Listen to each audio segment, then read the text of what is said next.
RPS.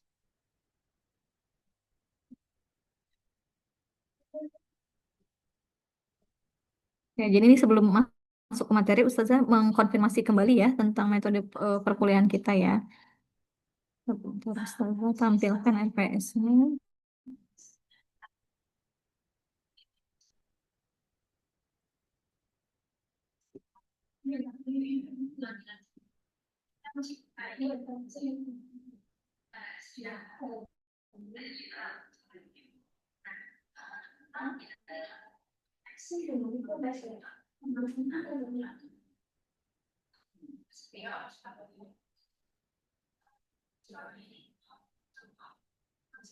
Sambil Ustazah kirim di ini aja di kolom chat ya. Jadi nanti kalian sudah bisa langsung download juga ya. Sambil dibuka.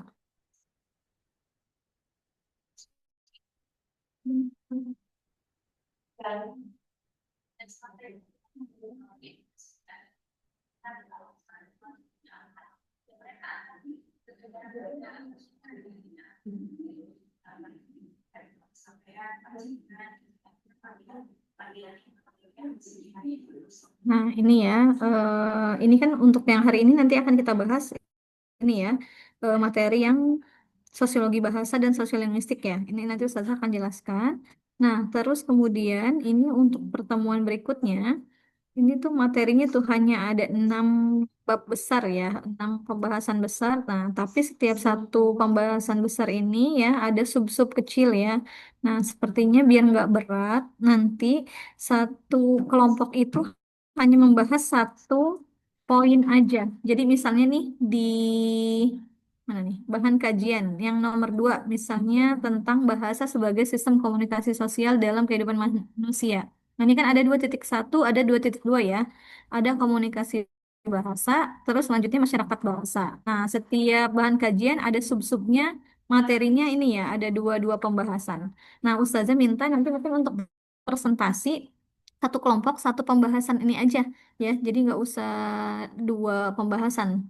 Jadi ini kelompok satu nih ya, mulai pertemuan berikutnya di 2.1 materinya. Terus kelompok 2 ini ya 2.2 gitu. Sehingga ini ada berapa kelompok ya kita lihat. 1, 2, 3, 4, 5, 6, terus 7, 8, 9, 10. Ya, ada 10. Oh, ini tuh yang 10 nggak kelompok ya. Atau sampai sini aja, sampai perubahan, pergeseran, dan pemertahanan bahasa deh. Berarti 8 ya kayaknya. 1, 2, 3, 4, 5, 6. Sampai 8. Sampai ini aja ya. Bahan kajian yang nomor 5. Nah, ini sampai sini aja. Nanti yang 6 ini sama Ustazah lagi deh ya. Sambil tugas sih kalau ini. Jadi dibuat 8 kelompok aja teman-teman. Ya, nanti minta tolong siapa Syahira? Iya, Ustazah. Ya, jadi nanti untuk minggu depan kan kita libur ya teman-teman karena udah mau Lebaran ya. Jadi nanti setelah libur Lebaran itu kita mulai presentasi ya. Jadi nanti ini silahkan dibagikan saja kelompoknya. Nah, tadi jadi 8 kelompok ya. Setiap kelompok membahas materinya satu ini aja, satu sub ini materi ya. Seperti itu. Bisa dipahami untuk perkuliahan selanjutnya? Bisa, Ustazah. Saya PPT-nya aja ya, Udah, udah, Ustazah. udah. sama makalahnya juga ya. Oh, PPT dan makalah supaya kalian tetap mempersiapkan ya membaca gitu ya karena kan kalau dari situ ya ketika kalian presentasi kalian minimal setiap minggunya ada kelompok atau orang yang sudah mempersiapkan bacaan gitu ya kalau presentasi sama makalah ya makalah dan PowerPoint ya untuk referensi bebas ya apa namanya sumbernya dari mana saja tapi Ustazah berharap jangan yang WordPress ya minimal misalnya artikel atau buku nggak apa-apa tahunan berapa aja yang penting sumbernya terpercaya lah gitu karena kadang kalau WordPress kan takutnya itu tulisan orang masih belum tahu ya sumbernya kemana gitu ya jadi kalau bisa itu artikel atau buku ya bebas tahunnya gitu. Ya itu aja untuk apa namanya informasi mengenai perkuliahan kita selanjutnya ya ada yang ingin ditanyakan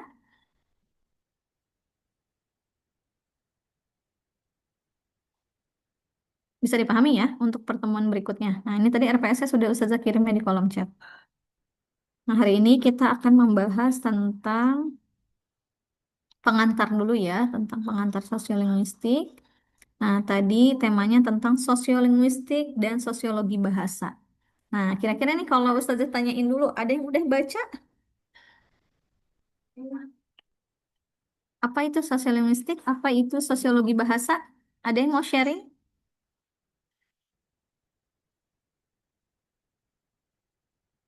Tadi sempat searching saja. Iya, boleh, boleh. Siapa nih? Alicia, boleh? Gimana Alicia?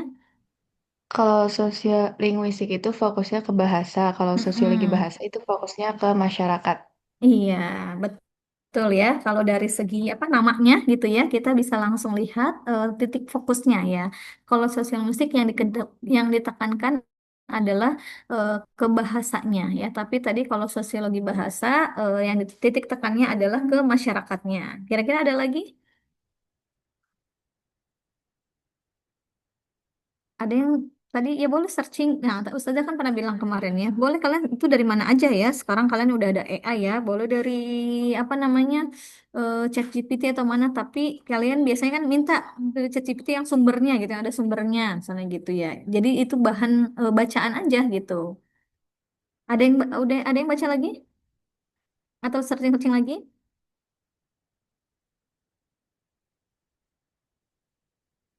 Kemarin kita sempat menyinggung tuh ya, kalau dalam sosiolinguistik itu merupakan disiplin ilmu atau gabungan dari apa? Sosiolinguistik kemarin apa?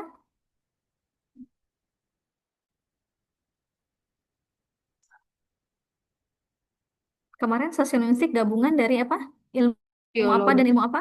linguistik, Sosiologi sama linguistik sosiologi saja. dan linguistik. Sosiologi dan linguistik. Nah, kalau apa namanya sosiologi bahasa itu sama ya, tetapi dia adalah rumpun yang berada di dalam sosiologi.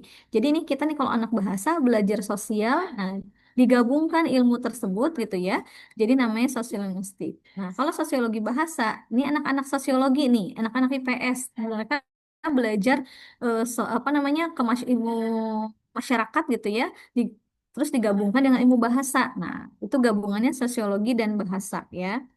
Itu kalau dari segi nama. Nah, sekarang kita lihat ya. Dari segi apa definisi ya. Sosiolinguistik. Nah, ini cabang ilmu linguistik yang mempelajari hubungan antara bahasa dan masyarakat. Nah, ini ya. Ya, tadi titik dia sama-sama mempelajari bahasa dan masyarakat. Nah, tapi nanti titik fokusnya kalau dalam sosiolinguistik ini mempelajari bagaimana faktor sosial itu mempengaruhi variasi dan penggunaan bahasa ya. Jadi bagaimana bahasa itu di dalam masyarakat digunakan seperti apa gitu ya. Nah, terus menurut Labov nih, ini para tokoh sosiolinguis ya dari luar. Nah, Labov mengatakan sosiolinguistik ini mempelajari struktur bahasa dalam hubungannya dengan struktur sosial masyarakat. Nah, jadi struktur bahasa ini artinya struktur internalnya ya. Nah, kemarin ketika kita belajar struktur bahasa, ada apa saja di dalam tataran ilmu bahasa? Apa aja kemarin tataran dalam ilmu bahasa atau linguistik mikronya? Ada Fonologi, fonologi, betul. Terus apa lagi? sintaks, Morfologi, morfologi, Morfologi, ya. Terus apa lagi? sintaksis, sintaksis, Sintaksis, terus sintaksis, semantik, semantik, semantik semantik, dan satu lagi Pragmatik. pragmatik. Nah, itu struktur internal bahasa ya. Jadi Labov mengatakan sosiolinguistik mempelajari struktur bahasa atau struktur internal bahasa. Nah, ini. Terus dalam hubungannya dengan struktur sosial masyarakat. Nah, struktur sosial masyarakat inilah yang disebut dalam ilmu sosiologinya ya. Jadi unsur eksternalnya. Nah, kemarin bisa kita lihat dari segi apanya? Kalau di dalam masyarakat kemarin tuh, apa yang bisa mempengaruhi kemarin penggunaan bahasa? Kalau dalam masyarakat bisa dilihat dalam segi apa kemarin? Masih ingat nggak diskusi kita kemarin?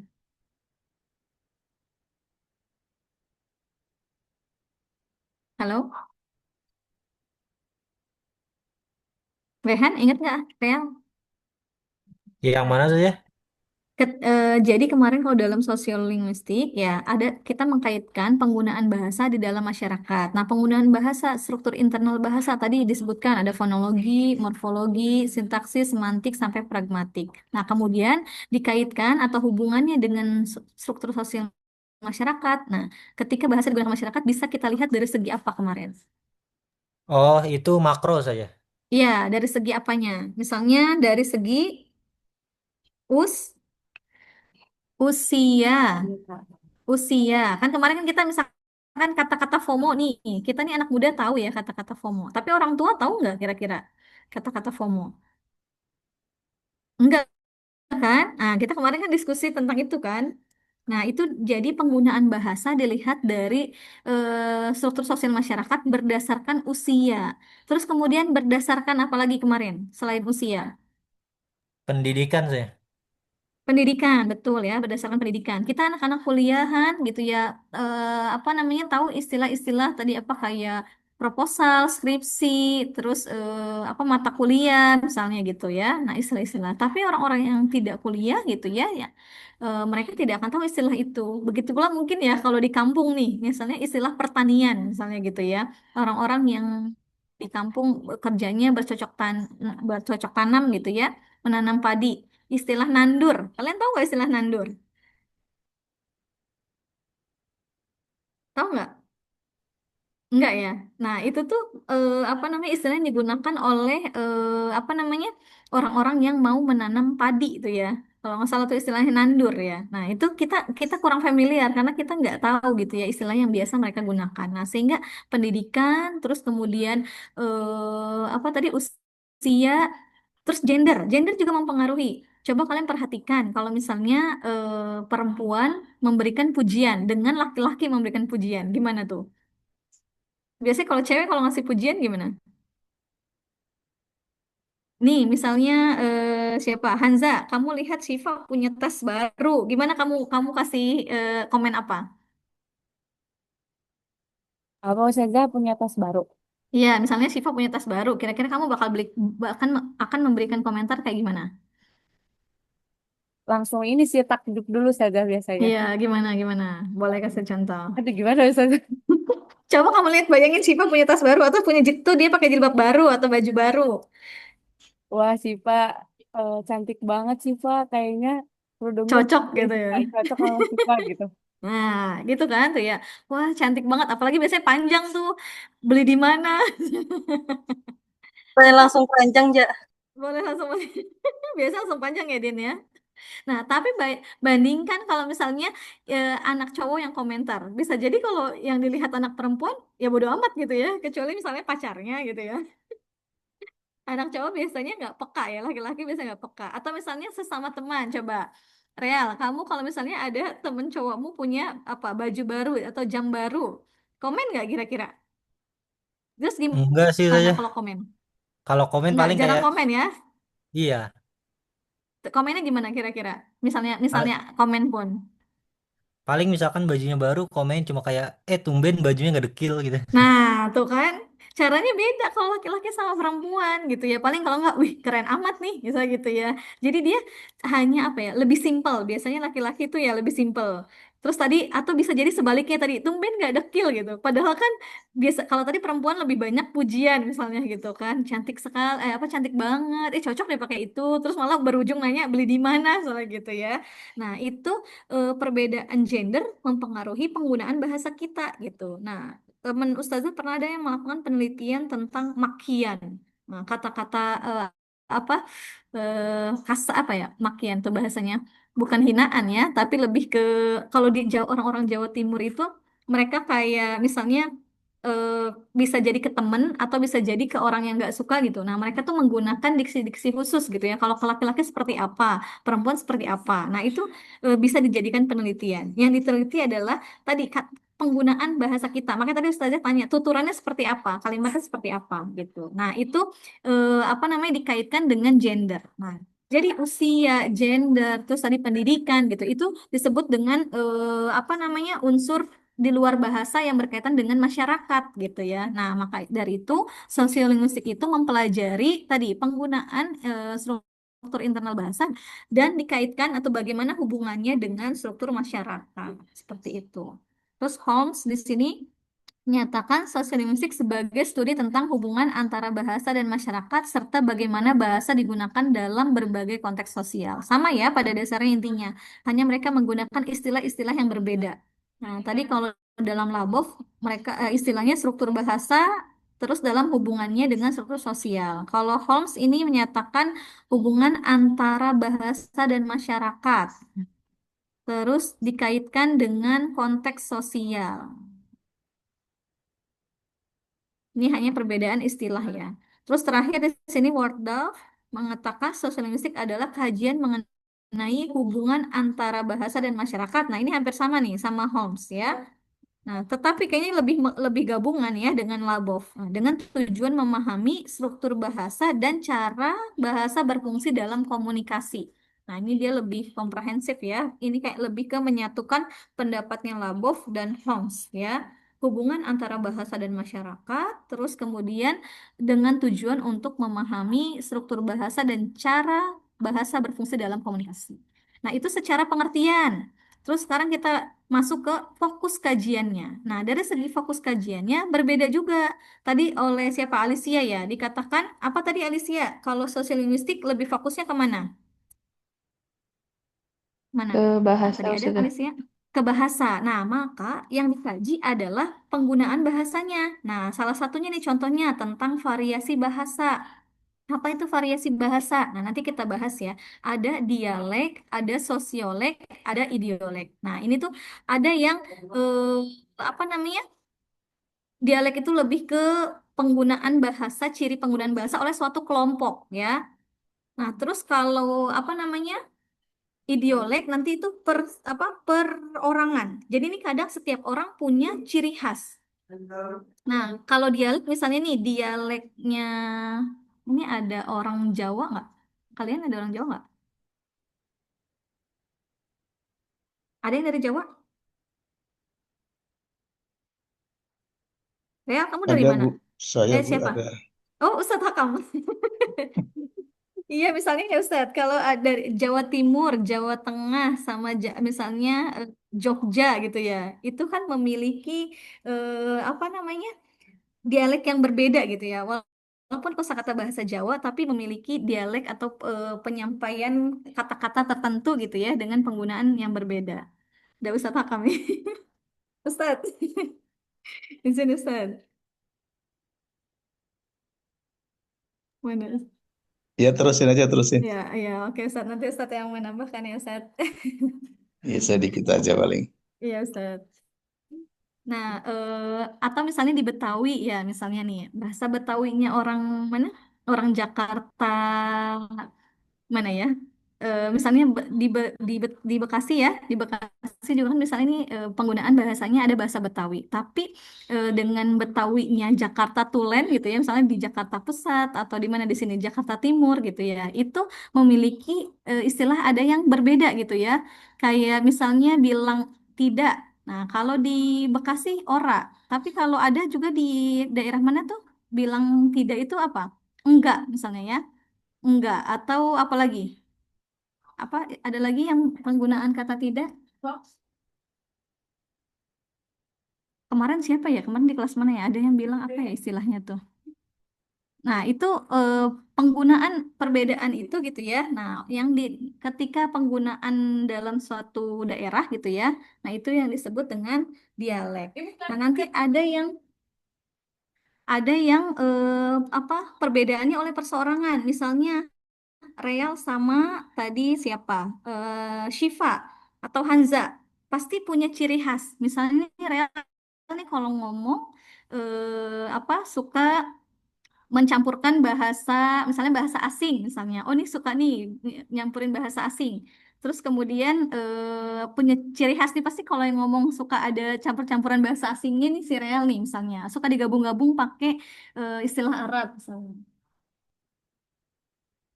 Nah, itu jadi dilihat dari fokus kajiannya, dilihat dari penggunaan bahasanya. Terus nanti ada alih kode dan campur kode. Ya, kayak kemarin ya, ketika kita orang Indonesia berbicara bahasa Indonesia, terus kemudian nanti mencampurkan tuturan bahasa asing misalnya dengan tiba-tiba kita mengganti tuturan kita dengan bahasa Arab gitu ya, atau bahasa asing lainnya gitu ya. Nah, nanti kemarin kalau alih kode berarti ini yang diganti sebagian atau seluruhnya. Kemarin kita sempat singgung ya antara alih kode dan campur kode. Apa kemarin masih ingat? Halo?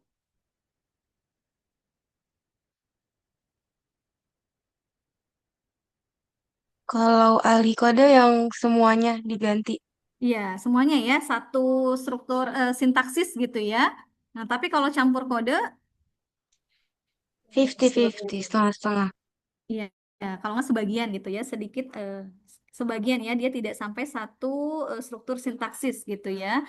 Nah, itu jadi kita bisa lihat dari penggunaan bahasanya gitu ya. Bagaimana tadi dalam penggunaan bahasa itu ya struktur sosial itu mempengaruhi. Nah, bisa jadi karena kita tadi backgroundnya adalah dari bahasa Arab gitu ya, sehingga ketika melakukan alih kode dan campur kode itu banyak tuturan-tuturan Arab, bahasa Arab yang masuk ke dalam tuturan kita ketika kita lagi berbicara bahasa Indonesia.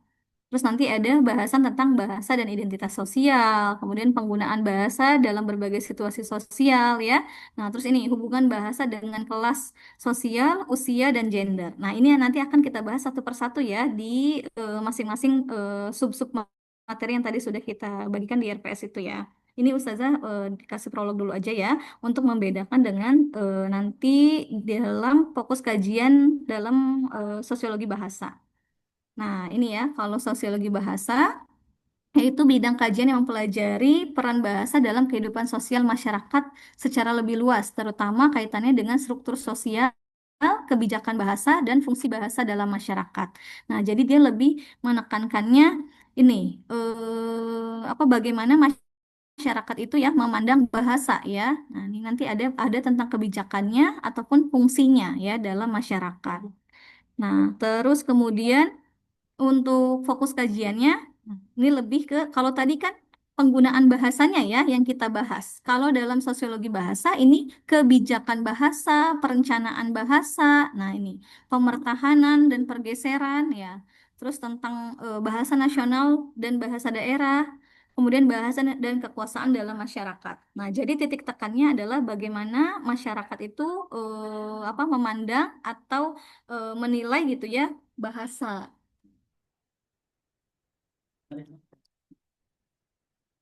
Nah, ini bisa kita lihat ya perbedaan antara sosiolinguistik dan sosiologi bahasa. Nah, ini kalau dilihat dari sudut pandang, nah tadi yang dikatakan oleh Syifa Alicia ya, sosiolinguistik tadi lebih menekankan aspek bahasanya. Nah, maka dia biasanya ini dari yang ditekankan adalah sisi linguistiknya. Kemudian kalau sosiologi bahasa, nah ini yang ditekankan adalah ilmu sosiologinya, yaitu ilmu tentang masyarakatnya gitu ya. Terus fokus kajian tadi ya, kalau sosiolinguistik lebih kepada penggunaan bahasanya. Nah, terus ini kalau dalam sosiologi bahasa, fungsi bahasa dalam masyarakat. Terus kemudian ini dilihat dari skalanya. Nah, kalau sosiolinguistik masih disebut apa namanya dalam mikro ya, artinya penggunaan bahasa tadi individu atau kelompok. Nah, kalau dalam sosiologi bahasa itu lebih luas ya, karena nanti dilihat bahasa dalam sistem sosial. Nah, ini bagaimana misalnya nih orang-orang di badan bahasa misalnya menentukan bahasa Indonesia nih, terus memperbaharui misalnya KBBI gitu ya. Kan sekarang nih sudah sampai KBBI berapa ya? 6 atau 7 ya, saya lupa tuh. Nah, itu bagaimana memilih gitu ya kata-kata asing yang akhirnya diserap ke dalam bahasa Indonesia gitu ya, menentukan nah bagaimana peran apa badan bahasa ini gitu ya dalam apa mempertahankan ataukah tadi akhirnya mencari padanan yang pas gitu ya untuk istilah-istilah asing yang masuk gitu. Nah, itu lebih dikaji nanti dalam sosiologi bahasa. Seperti itu. Nah, terus kemudian berikutnya tentang mikrolinguistik ya dan makrolinguistik. Nah, ini kalau yang kemarin sempat kita diskusikan juga ya. Mikrolinguistik artinya mikro apa? Mikro teman-teman? Kecil. Iya, betul. Mikro kecil ya, atau cakupannya lebih kecil. Nah, maka ketika berbicara mikrolinguistik, ini menunjukkan bahwasanya cabang linguistik yang mengkaji struktur internal ya.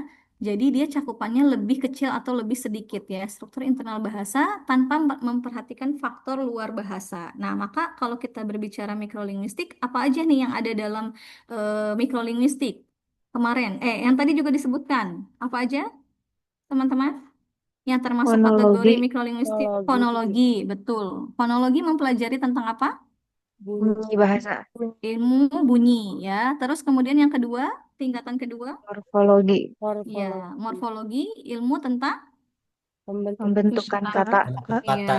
tentang pembentukan kata. Terus kemudian yang ketiga, Sintaksis, Sintaksis. sintaksis, ilmu yang pelajari mempelajari susunan tentang kalimat. ya, Susunan tentang kalimat. susunan atau struktur kalimat ya. Kemudian selanjutnya, Semantik, semantik, ilmu yang mempelajari tentang makna, makna. Yang terakhir tentang Makna kalimat. pragmatik.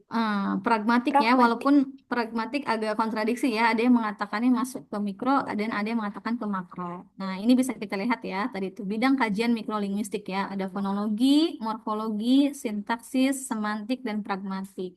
Nah, kalau dalam bahasa Arab, fonologi kemarin dikenal dengan istilah apa? Aswat. Ilmu Aswat. aswat ya, bagaimana bunyi ho misalnya keluarnya itu dari mana gitu ya. Terus kemudian cara pelafalannya seperti apa gitu ya. Nah, itu dipelajari oleh ilmu aswat ya, atau dikenal dengan istilah ilmu fonologi. Terus morfologi kalau dalam bahasa Arab sama dengan ilmu Sorof. ilmu Sorof. sorof ya. Bagaimana kata apa namanya? Kata ba berubah jadi kitabun, berubah menjadi kutaib, berubah menjadi maktab. Nah, itu ya. Bagaimana kata itu dibentuk? Pasti ya. Ntar kita ini lagi.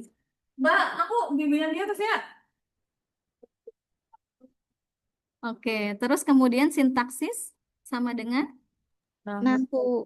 ilmu nahu. nahu, Ya, bagaimana kita apa namanya menyusun kalimat gitu ya. Terus kemudian kalau dalam bahasa Arab kita ada yang namanya i'rab ya. Kalimat apa namanya kata tersebut dibaca harokatnya apa gitu ya, kedudukannya menjadi apa gitu. Nah, itu dikaji dalam ilmu nahu ya, atau dalam istilah linguistik dikenal dengan sintaksis. Kemudian semantik dalam bahasa Arab kita kenal dengan istilah Dalalah. dalalah, ilmu dalalah ya, atau ilmu makna ya, tapi bukan ilmu ma'ani. Nah, nanti kalian di semester berapa 5 ya itu belajar tentang ilmu dalalah. Terus kemudian terakhir pragmatik. Nah, ini dikenal dengan istilah ilmu tadawuliyah ya, tapi ini jarang apa sih namanya? Kayaknya di kita nggak belajar ya sampai ke pragmatik, tapi ada teorinya ya. Untuk mata kuliahnya tidak secara khusus, tapi kita dikenalkan dengan ilmu pragmatik ini ya. Bagaimana membahas apa namanya maksud ya. Kalau tadi semantik ini makna ya, makna sebuah kata atau kalimat. Nah, kalau pragmatik ini kemarin maksud dan tujuan ya dari sebuah tuturan. Nah, itu yang termasuk ke dalam bidang kajian mikrolinguistik. Untuk lebih detailnya ini di ilmu lughoh ya, itu kita nanti akan belajar satu persatu. Nah, kalau dalam sosiolinguistik ini masuk dikategorikan sebagai bidang mikrolinguistik ya. Sedangkan sosiolinguistik sendiri itu masuk ke dalam kajian makrolinguistik ya. Makro berarti kebalikan dari mikro. Berarti apa nih makro? Luas ya. Besar atau luas ya. Nah, tadi kalau mikro hanya di struktur internal. Nah, kalau makrolinguistik ini adalah kajian linguistik yang mempelajari bahasa dalam hubungannya dengan faktor di luar bahasa. Nah, atau mengkaitkan ilmu bahasa dengan ilmu-ilmu lain gitu ya. Tadi kalau mikro kita berbicara internal bahasa, kalau makro ini sudah mengkaitkan bahasa dengan faktor di luar bahasa. Nah, seperti masyarakat. Nah, berarti mengkaitkan ilmu bahasa dengan ilmu masyarakat. Maka ini kita kenal dengan istilah ilmu apa? Sosiolinguistik. Sosiolinguistik ya. Ini yang akan kita pelajari. Terus kemudian budaya, tahu apa? Antropo. Antro. Iya ini bisa ya, ini antropologi atau Iya. ada Antrosejarah. iya atau etno ya, etnolinguistik ya. Itu ada. ada antropolinguistik ya.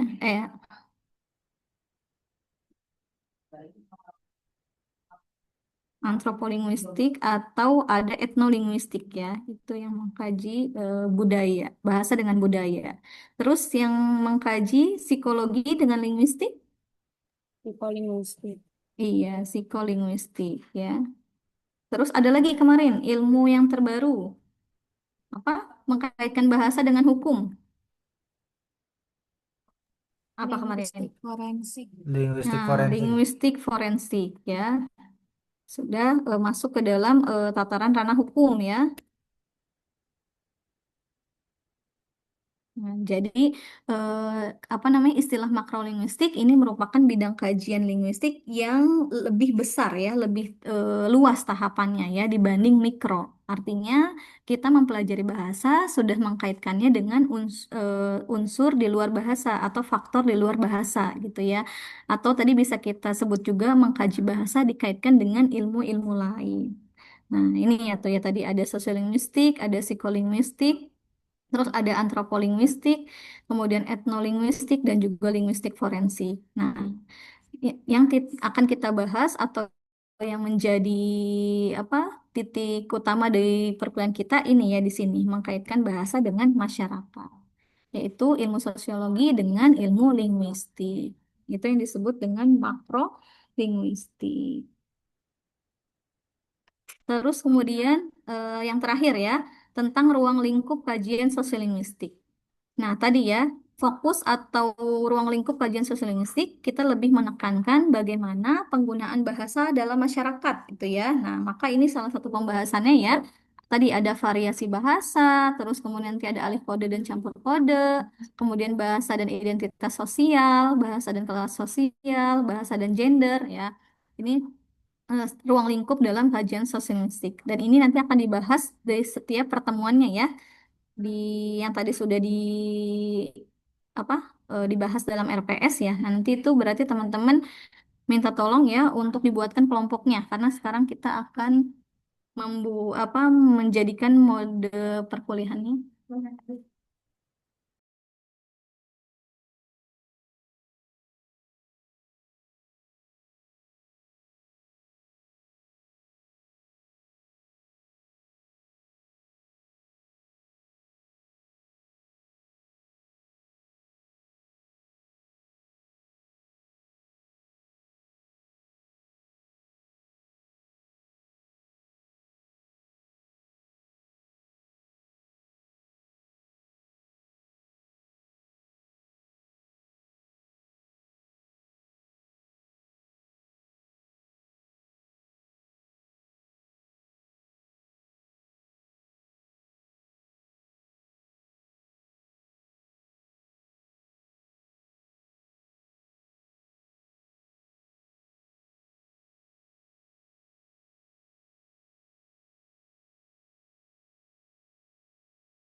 Nah, jadi itu ya ruang lingkup kajian sosiolingvistik yang akan kita bahas di setiap pertemuannya nanti.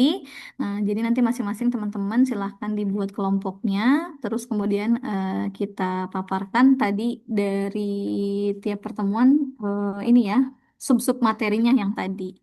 Oke, kira-kira kalau sampai situ ada yang ingin ditanyakan dulu? Kita sampai jam berapa teman-teman ini? 14.20 saja. Oh iya, waktunya sebetulnya sampai 14.20 ya. Boleh deh kita nambah dikit lagi dulu ya, karena tadi apa namanya kita terlambat. Kira-kira ada yang ingin ditanyakan?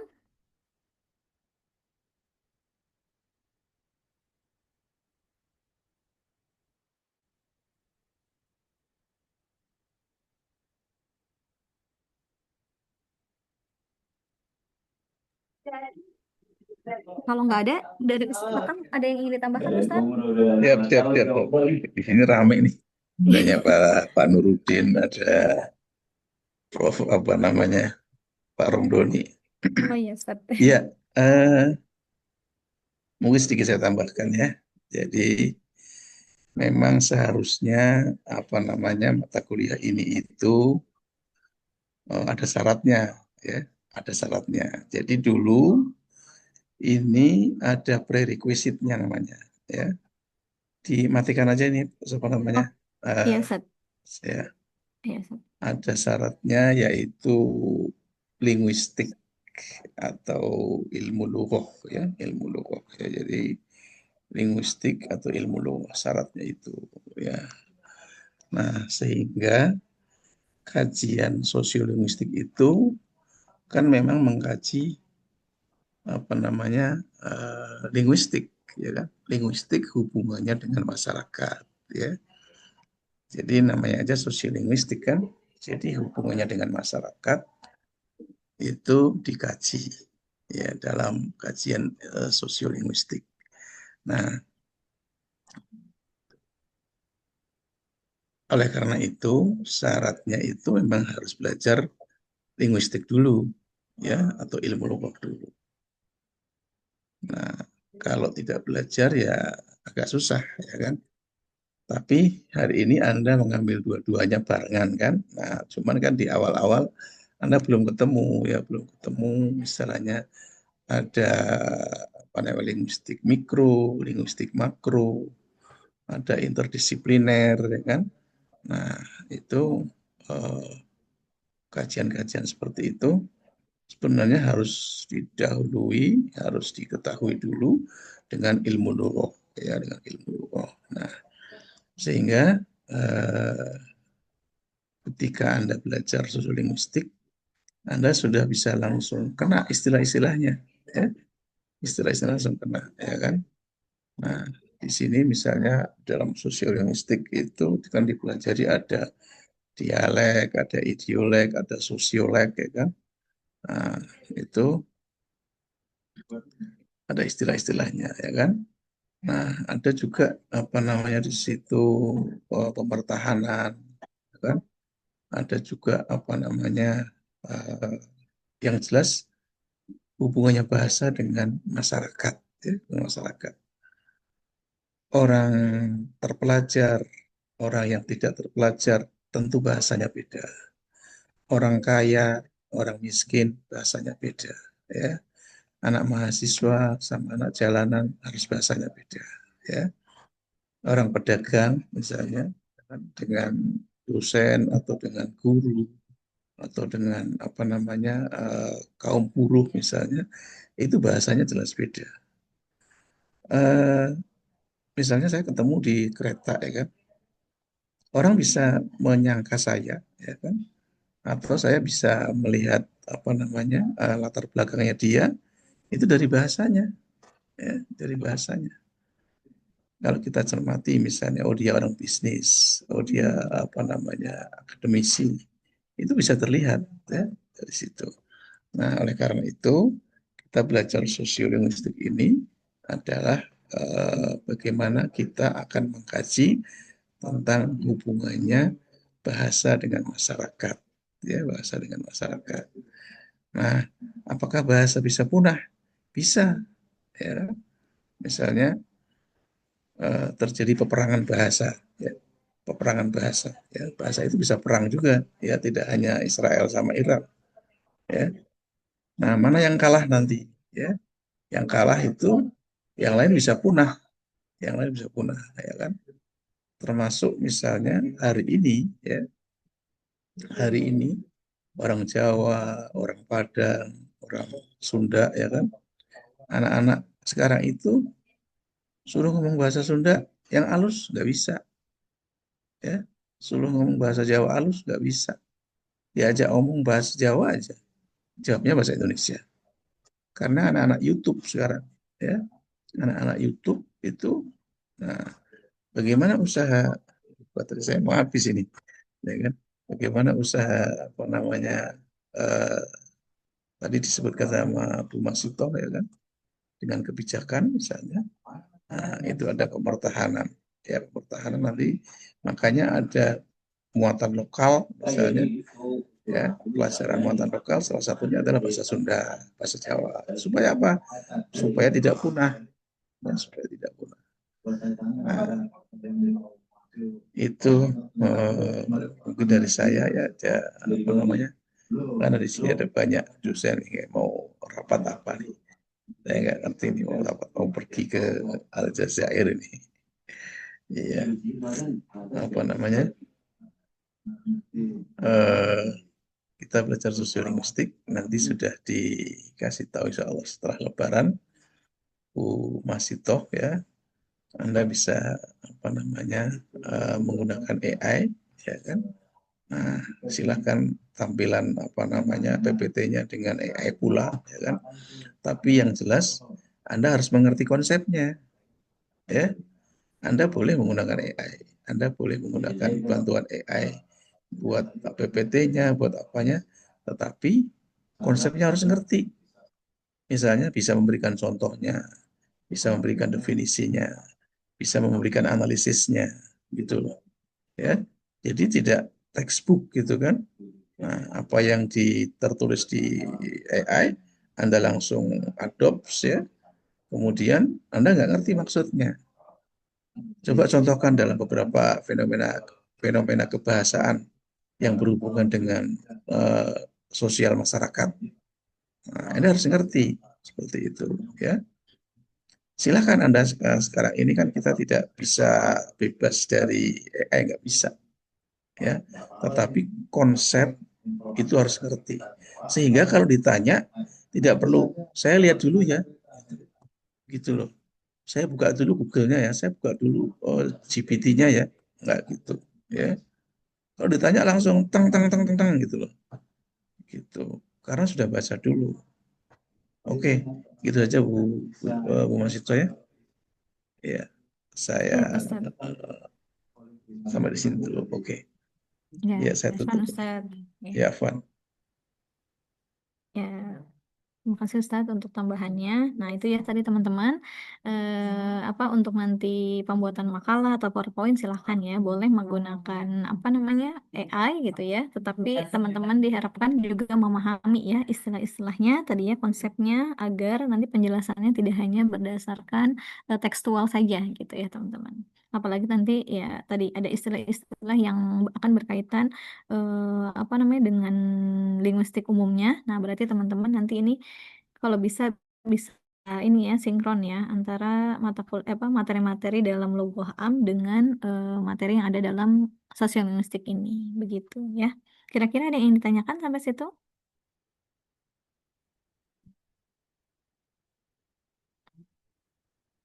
Oke, aman ya. Kalau nggak ada yang ditanyakan, mungkin karena waktunya sudah habis ya. Tadi Ustazah hanya memberikan pengantar sampai situ dulu ya. Jadi nanti silahkan untuk dibuat kelompoknya dan setelah libur Lebaran kita baru mulai presentasi ya. Nah, nanti juga ini kayaknya di Lugha Am, Ustazah juga akan infokan yang sama ya. Karena ini kalian juga ambil, ada yang Lugha Amnya kemarin ABC sama Ustazah juga ya, sama Ustazah Puji. Jadi udah jangan bersedih hati ya. Kemarin ketika disuruh bikin resume semuanya pada galau semua ya, berat semua kayaknya ya. Oke. Ya udah ya, itu aja untuk apa namanya hari ini. Semoga bermanfaat ya teman-teman dan selamat berlibur ya. Kita minggu depan sudah libur nggak apa-apa ya. Jadi silahkan yang mau mudik hati-hati di jalan ya. Nanti mulai masuk lagi setelah libur Lebaran ya. Dan kita sudah mulai presentasi ya. Itu saja. Kalau nggak ada pertanyaan, Hayana